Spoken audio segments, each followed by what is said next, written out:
As I record this video, my gas tank is currently on empty, so that's fun. Check on your type B friends. We're not doing okay. Who else is gonna sit in their car with like 5 miles left in it and the AC blasting to make a video? Me, because I miss you guys and I have some thoughts I want to get off my chest. Honestly, sometimes when I get inspired to film, I don't even be planning on it. It just kind of comes to me. So here we are. I have been thinking a lot about the brain lately. That sounds kind of weird, but I've been thinking about my frontal lobe in specific, okay? If you guys did not know, I am a psychology graduate, okay? I went to school. I went to get my bachelor's from the Florida State University. Hell yeah, go Noles. I went to FSU and graduated in 2023. So 2 years, whoa. This year is gonna make 3 years ago, actually. It's crazy. But I actually got 2 bachelors in psychology and English. And I know what you're gonna say, girl, why'd you pick the most useless degrees?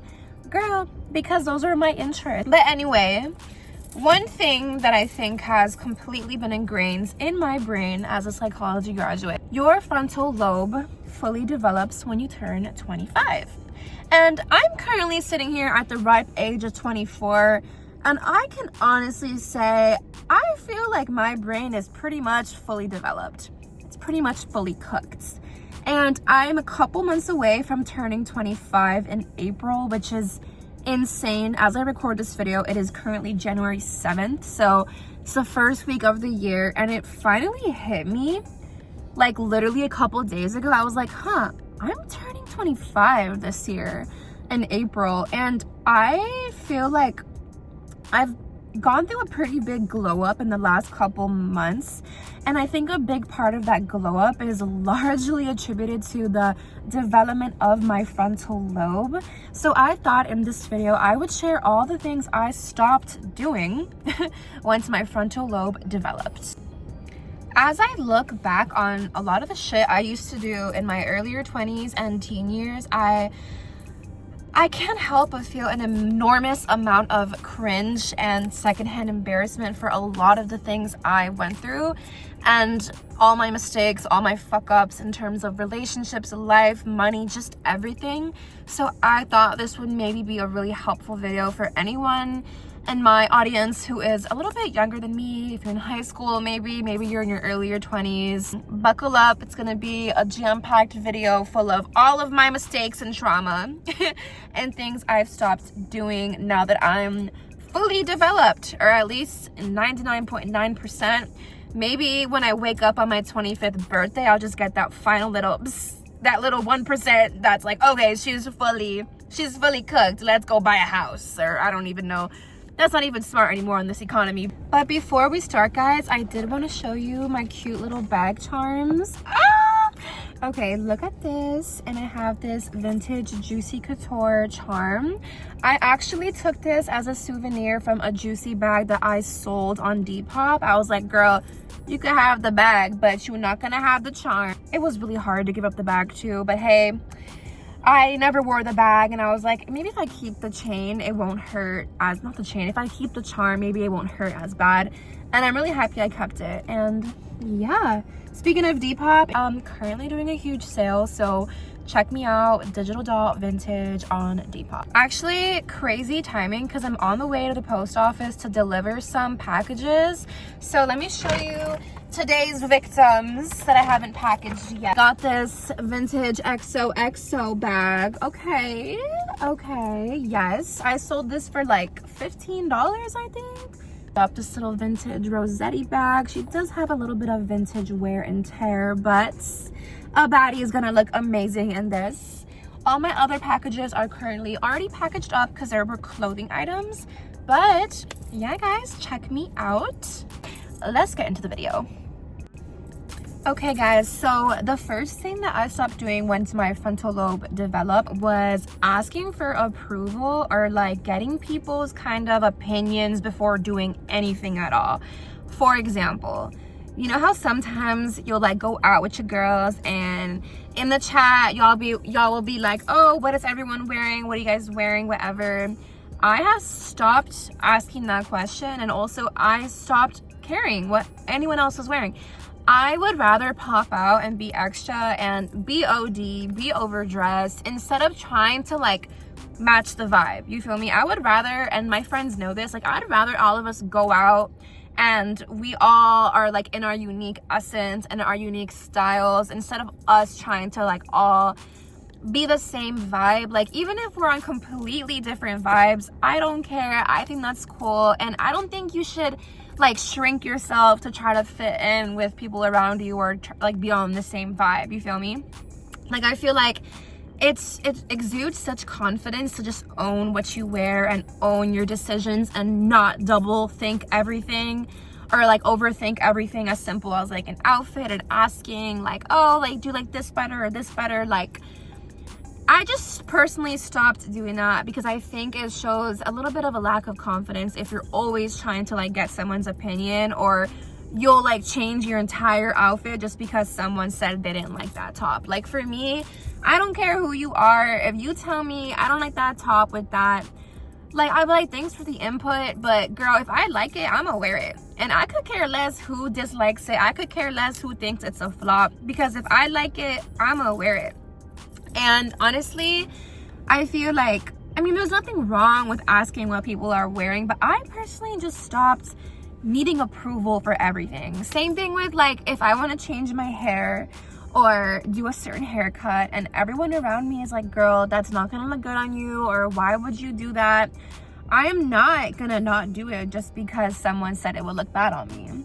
The fuck? Like, I'm gonna do what I want to do. I'm not living to please nobody. I don't care if you're my boyfriend, my friend, society. I do not care. This is my avatar. This is my body, and I don't need anyone's approval to do anything. And that's something that I've recently stepped into. And I remember when I got bangs, my sister, love her to death, this is not any shade to her, but she told me like, do not get bangs. Like bangs are not gonna suit you, your face shape is not good for bangs, whatever. And I didn't care. I was like, girl, I'm gonna still get bangs. And I also had other people tell me too, like I shouldn't get bangs, and I didn't care, because like, what am I gonna do? Like, oh, because so and so said I can't get bangs, I'm not gonna get bangs. Like, respectfully, fuck that. Like, life is too short to not do what you want to do just because someone else doesn't like it. You feel me? So honestly, do what you want and stop asking for people's approval for anything, especially when it's your body, your look, your life.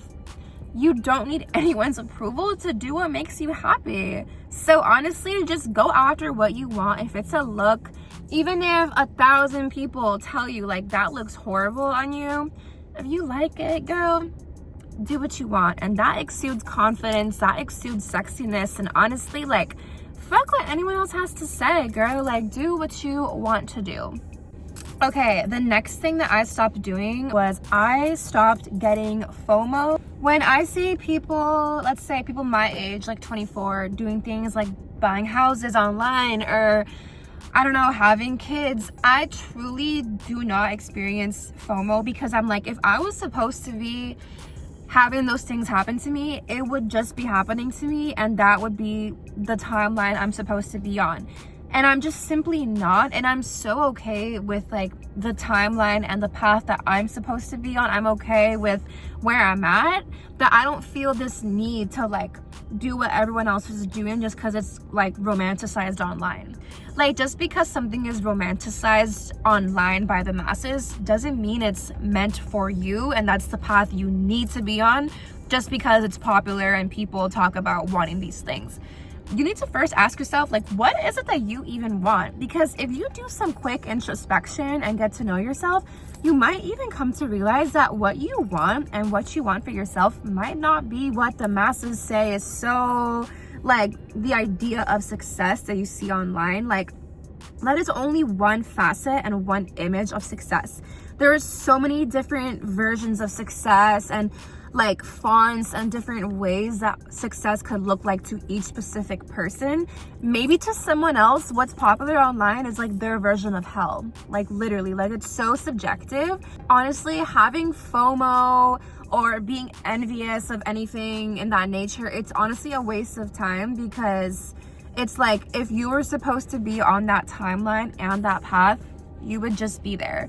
You were on the right path because you're just on the right path. Like, if you were supposed to be somewhere else, you'd be there. I don't get FOMO in the sense that, like, if I see there's like a trend or some new pop-in event or some, I don't know, like new app or something that the masses are partaking in and it's like blowing up online or everyone's talking about it, I genuinely do not care if I'm like missing out or not doing it or participating. I only want to partake in things and events and experiences and just things if I genuinely feel called to it, if I feel a genuine excitement for that thing because of my own opinion, not because someone else said this is so poppin', but because I genuinely feel called to it, then I'd want to participate in that thing. Not because something is trending. I don't let other people's opinions on things make me excited to want to do something. I have to formulate my own opinion.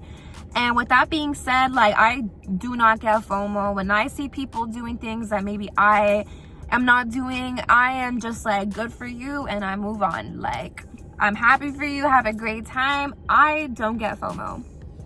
And same thing, like, if I see my friends are going out, like, I'm like, girl, have a great time, be safe. Like, I don't have to be everywhere. Like, when I was younger, I used to get so butthurt genuinely if I wasn't at every outing, if I wasn't at every function thing, and I'm so embarrassed to admit, but when I was like in high school, like 17, or like even when I was like a freshman in college, like 18, before I had even started my self-development journey, I used to get so butthurt if I like wasn't invited to things. And I would literally be that person who would like go on their Instagram Finsta and just post themselves crying or be like, everyone's so fake, can't trust nobody. Like, I was one of those, y'all. I'm fully exposing myself right now, and I can expose myself and laugh at it now because I know how different I am now. Like, I would never do that now. It's kind of embarrassing. It's kind of funny. I was just a girl that I was just emotionally unregulated, and I don't take shit personal, and like, it's just not that deep. I don't get FOMO. Again, if I was supposed to be somewhere, I would be there. And again, like, I don't even be into going out that hard anymore. I mean, every now and then I do like to pop out, don't get it twisted, but I don't have this like need to be everywhere all the time and be on top of all the things and all the trends. I do not care. I just want to do what I feel called to, and when I want to pop out, I'll pop out and we lit and we'll have a great time, but I don't have to be there all the time, girl. The next thing that I stopped doing once my frontal lobe developed was I stopped mindlessly putting junk into my body and my mind. And this doesn't just apply to food and what you drink. This applies to who you're intimate with, who you sleep with, the people you keep in your company, the media you consume, what you're watching. Everything in your orbic field is going to affect you.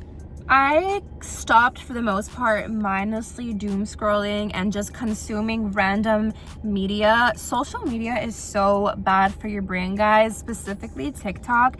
And what's scary about TikTok in specific, it's so effective of like creeping into your brain and subconsciously making you be this like overstimulated person, digesting everyone else's beliefs so much to the point where you're like unable to even come up with your own opinions, your own thoughts.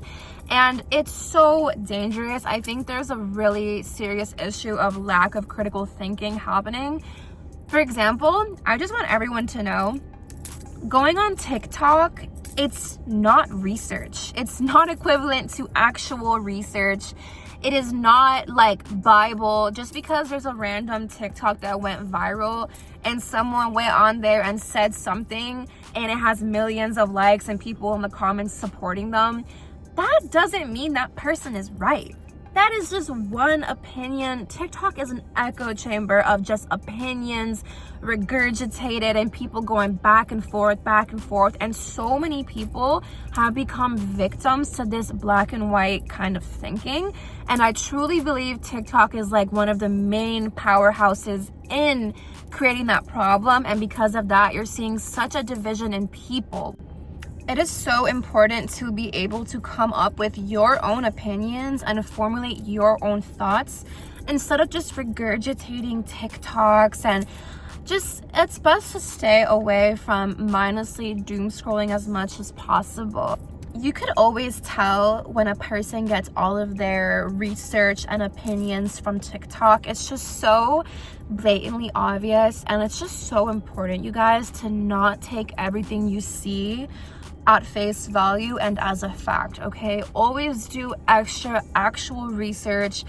Make your own opinions. Don't be afraid to go against the norm. And just remember, virality does not mean truth. It does not mean facts. And at the same time, a lot of social media is just pushing an agenda, multiple different agendas, and the more you engage with certain content, it's just going to keep on feeding you more extreme versions of that content to confirm whatever bias you have in your brain already. Like, for instance, let's say you feel you have negative feelings about one person in specific, say a celebrity, and you engage with one video kind of like talking shit about them. Now your entire feed is just more videos showing horrible, bad things about said person that might not even be true, could be completely falsified and edited. And now you have this completely fabricated sense of an image of this person that you don't even know. And you're so dead set on, I hate this person is so terrible. And then you ask them, like, why? And they're like, well, I saw this TikTok of, and the second they say that, well, I found out because of TikTok, you already know they've just been brainwashed. Because what actual proof do you have than a bunch of people just on your For You page talking shit because they have a bad feeling about this one celebrity? Like, and that's just a very light-hearted example. This, like, it gets scary when it's applied to like political things, like actual real life problems that affect you and I. Like, that's when it gets really scary. So take everything you see online with a grain of salt, and for the love of God, please protect your neurons, okay? Limit the doom scrolling and pick up a book every now and then and just do research outside of just watching TikTok, okay? Your brain cells will thank you, your neurons will thank you. You're going to be smarter and sexier and happier. I can make a whole video thesis essay talking about my disdain for TikTok, and as someone who is 4 months TikTok free, I genuinely feel like I have recovered at least a couple hundred neurons that I have fried before, okay? So let me know if you guys want that video. I could definitely make a video talking about why you should probably get off or severely limit your TikTok usage. And back to not putting junk in my body, the same thing applies with what you eat, the food you put inside your body. I remember I had this epiphany like when I was 23, so last year. And look, y'all, I've always been the kind of girl, I love a sour candy, I love me some hot sauce, I love spicy food, I love all that. And I was 23 last year, and I had gained a little bit of weight last year, I'm not gonna lie.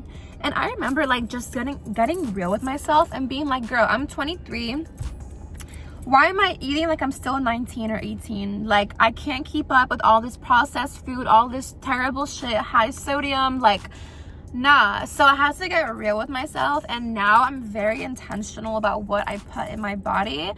I still indulge every now and then, but for the most part, y'all, like, please try to eat as non-processed as possible. Try to put as much whole foods in your body as possible. Stay away from the soda, stay away from all the preservatives, and just try to eat as natural and clean as possible. Your older self will thank you, okay? All that junk you put into your body, it's gonna come out eventually in one shape or form, okay? So just be mindful about what it is you are eating. The next thing I stopped doing was holding things in to keep the peace or not make the other person uncomfortable. So for instance, like when someone disrespected me in the past, like when I was younger, I would literally just freeze up and not say anything. For years, I was the kind of person who, like, I was such a people pleaser, and it didn't matter how rude you were to me or how uncomfortable you made me. It would take so much in me to call you out and put you in your place. I've completely stopped doing that. Nowadays, the second you disrespect me, the second you make me feel uncomfortable, oh, I'm letting you know. I'm calling you out right then and there. I don't care who's watching. I don't care who's there. I don't care where we are, who you are. If you speak to me a certain way with disrespect, with disdain, I'm going to call you out. I am not going to let anyone walk all over me. It's personal. It's hella personal, because for years, you guys, I was so like scared to confront people and like call people out for being disrespectful. And it is such a disservice to yourself to not call it out and keep things in to keep the peace, because the more and more you stay quiet and keep it in, you are letting that person know that it's okay to continue that behavior, to disrespect you. Hell nah, you gotta cut that shit out the second that it happens and let this person know, hey, you cannot speak to me this way. You cannot interact with me this way. This behavior is unacceptable, period, okay? And it sucks because I feel like as women, we've been literally conditioned throughout our lives to keep quiet and take it and like hide our suffering and just contain our emotions and let people walk all over us. And respectfully, fuck that. Like the second you try me and you're rude to me to my face, I will call you out to your face. And it's crazy because like it's so backwards, because why do we feel uncomfortable calling someone out when they're the ones who made us feel uncomfortable first? Like, it's so backwards. And that's why it's so important for you to check shit the second it happens and nip it in the bud. And also, if you don't call shit out, you're just gonna continue to build resentment. And it's gonna feel really weird and unnatural when you're someone who maybe was a retired people pleaser like I was. It's gonna feel weird when you first start like calling people out and holding people accountable for how they treat you, because you're not used to it and you're so used to being a literal doormat. It's gonna feel weird, but with time it's gonna feel so amazing and self-validating to be able to stand up for yourself, you know, to be able to put people in their place. And at the same time, it's just going to create more space for people in your life who respect you, respect your boundaries, uphold your boundaries, and push away those who have other intentions for you. So it's a win-win situation to just be authoritative when it comes to your boundaries, when it comes to your respect, and clocking people for how they're freaking speaking to you and treating you. Okay, for the next thing I stopped doing is I stopped trying to be this person that I thought would be more digestible or liked, and I just fully embraced myself and all of my weirdness and all of my quirks, and I genuinely no longer try to mask who I really am or shrink myself to fit in. Not to sound like Jughead from that one scene in Riverdale where he's like, I'm weird, I'm a weirdo. If you know what I'm talking about, please let me know so I don't feel dumb. I'm weird. I'm a weirdo. I don't fit in, and I don't want to fit in. Have you ever seen me without this stupid hat on? That's weird. But I genuinely have stopped trying to change myself or shrink myself for anyone. I've accepted that I am who I am. And I have always felt a little bit different than most people. I've always felt a little weird. Maybe because I grew up being like the weird kid. I was like, guys, I was never the popular girl in school. I was never the popular kid. Yo, bitches were low-key mean. Why the hell were kids so mean? Especially in like middle school, high school. Like, bitches were mean for no fucking reason, y'all. But honestly, it built character. It really built character. And from a really early age, I had to become really self-reliant and kind of become my own best friend, because bitches were just so fucking mean. But besides the point, like, that made me feel like just always like the odd one out. I always felt out of place, you know. I didn't really feel like I fit in. And for a while it made me really sad when I was like, you know, like younger. And it wasn't until I started to fully accept myself and embrace myself that the universe started to put people in my life who were just like me, who were similar to me, who I could actually relate to, people I actually liked. And I truly think the key is like the second you start to accept yourself and all of your weirdness and all of your quirks and all of the things that maybe you were made fun of, and you start to say, hey, I like myself, I don't care what anyone else thinks, then you start to cross paths with people who are meant for you. Connections, friendships, loved ones. It's like the universe gets this like signal, like, okay, she accepts herself, let's start bringing people into her life who love her even more type shit. It's honestly really beautiful. And I do think the first step is truly self-acceptance and eventually self-love. Like, even just liking yourself, like, you feel me? And it's hard when you've been someone who's been ostracized maybe from a young age, or bullied or made fun of like me. Like, it's hard to believe that you're likable. But once you truly like feel like you're worthy of love and you're very likable and you like yourself, that's when all the friendships, all the love really starts coming to you. And I also want to note, like, I feel like a lot of us, when we grow up not fitting in somewhere, we internalize it to be like something wrong with us and we're the problem, and why can't we just be like everyone else, when really maybe you were just in the wrong environment. Like, the way people treated you has everything to do with them and their belief systems and who they are, and nothing to do with your inherent worth as a human being. Maybe you were just in the wrong place for you as a kid. Maybe you weren't in the right environment where you could thrive with your essence, with your own talents, where you didn't feel maybe safe to explore yourself, to be yourself, and you felt like you had to be someone else or shrink to feel accepted. And those are all things that will hinder your self-love process.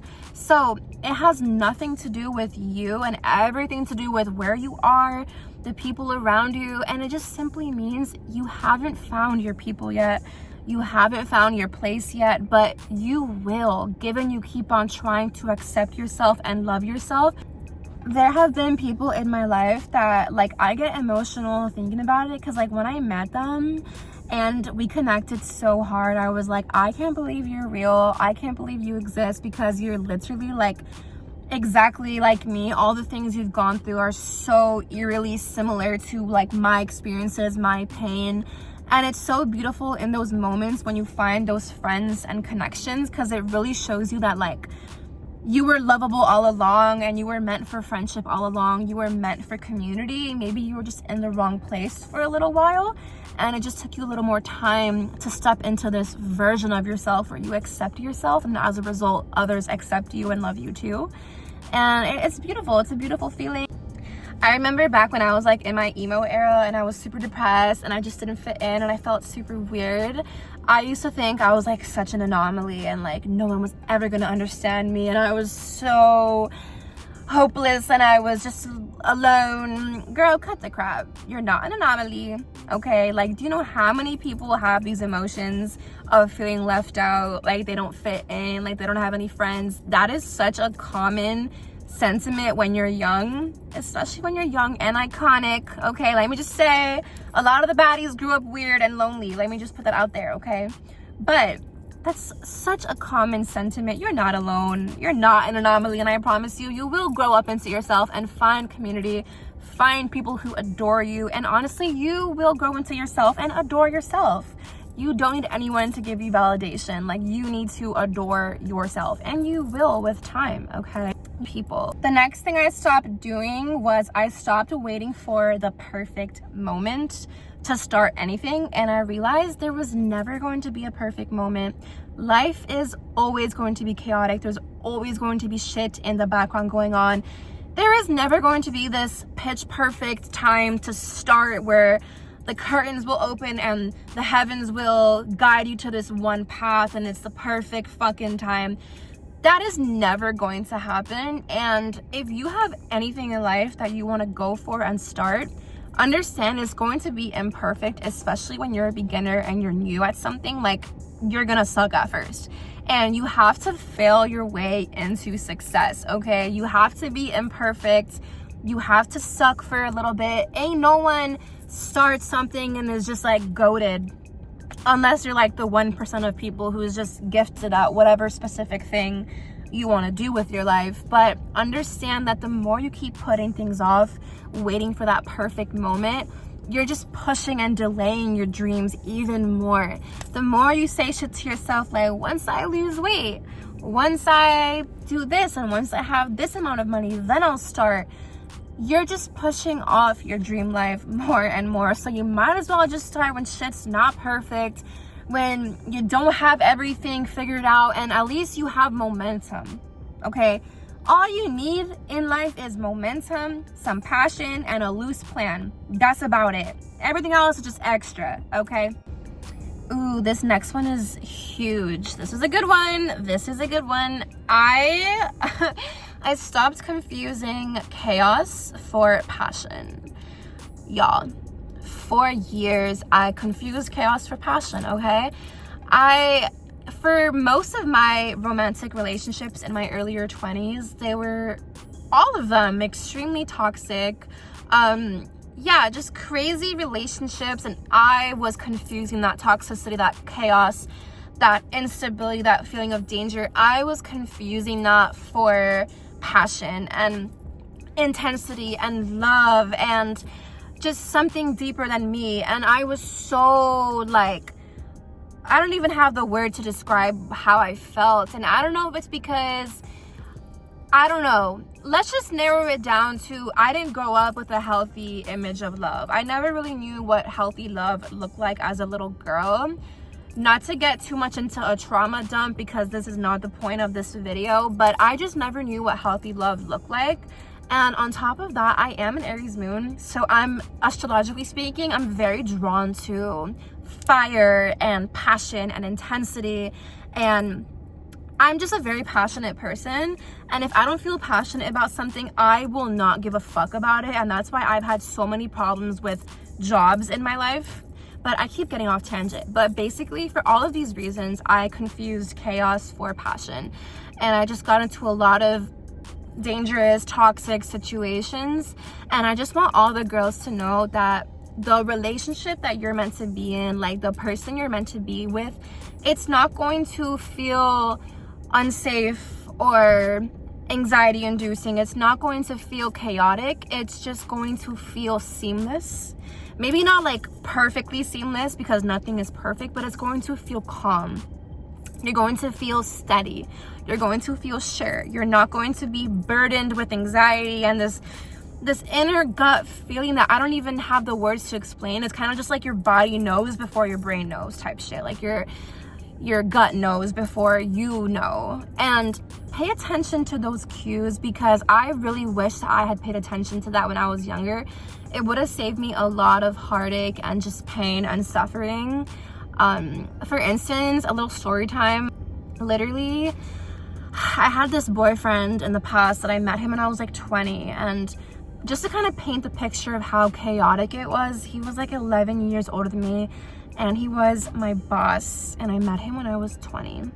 So it was extremely chaotic, and there was more shit behind the scenes that I can't get into, but it was just an extremely chaotic relationship. But because I was so young and I thought it was so exciting and intense and passionate, I was confusing all of that, like all that anxiety inducing feelings, that shakiness in my heart, everything I felt, I confused that chaos for love, for passion, for this like intense, yeah, I genuinely confused it for love, when looking back, it was just a whole lot of narcissism going on, emotional manipulation, and a very significant age gap that, looking back now as a woman who is 24, and looking back to that, I can honestly say that it is such a red flag if you're like under the age of 22 and a guy in his 30s has interest in you. I think it's a red flag. This might be a controversial opinion, and obviously, like, relationships are so different and it's such a case-by-case like situation for each couple.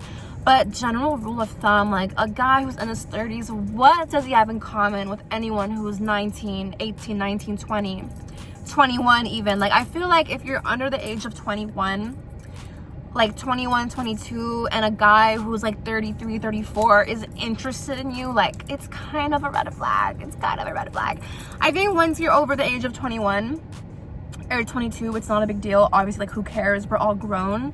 But anything below that, I think it's a red flag. And it took me so long to realize that, because again, I'm not proud of this, but for a long time, I was the kind of girl who was like, oh, I'm mature. Like, you know, I'm mature. I like guys who are older, like whatever. And now looking back, I'm like, girl, no.